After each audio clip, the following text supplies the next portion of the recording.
আমাদের একজন স্বাস্থ্যমন্ত্রী আছে বাংলাদেশে, ছিলেন ওনাকে? ওই ডক্টর মোহাম্মদ ইউনূসের ভাই ব্রাদার কোথায় আসছে? ডক্টর মোহাম্মদ ইউনূসের স্বজনপ্রীতির সবচেয়ে বড় এক্সাম্পল হচ্ছে স্বাস্থ্য উপদেষ্টা। সবসময় বলে আসছি, এই স্বাস্থ্য উপদেষ্টা এটা কোনো প্রয়োজন নাই। আপনারা দেখছেন না কোন ধরনের অ্যাক্টিভিটি? উনি যে বেতনটা নেয়, এই বেতনটা হারাম হবে। উনি যে জমিটা চলে সরকারের টাকায়, এটা হচ্ছে জনগণের সাথে বেমানি। এই স্বাস্থ্য উপদেষ্টা এটা কোনো কাজের না। উনি কিচ্ছু বুঝে না। উনি স্বাস্থ্য ব্যবস্থা বুঝে না, উনি চিকিৎসা বুঝে না, উনি ইনস্ট্রুমেন্টাল নলেজ নাই।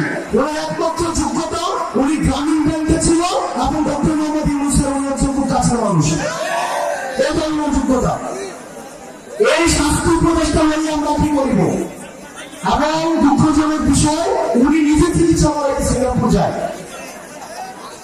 উনি চিকিৎসা করাইতে নিজে সিঙ্গাপুর যায়। এখন আমরা বললে তো হচ্ছে বিরাট বেজার হয়, আমরা বললে রাগ হয়। রাগ ওনাকে নিয়ে একবার কথা বলছিলাম, এরপর উনি আমাদের সাথে কোনো যোগাযোগ করে না।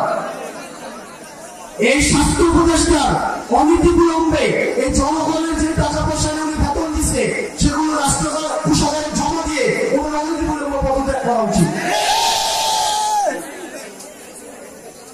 প্রিয় ছাত্রবাসী, আমরা প্রচারের পরে রাষ্ট্রটাকে ঢেলে সাজাইতে চাইছিলাম, কিন্তু দুঃখজনক বিষয়, আমাদের স্বাস্থ্য ব্যবস্থা আগের মতো, আমাদের আইন শৃঙ্খলা ব্যবস্থা আগের মতো।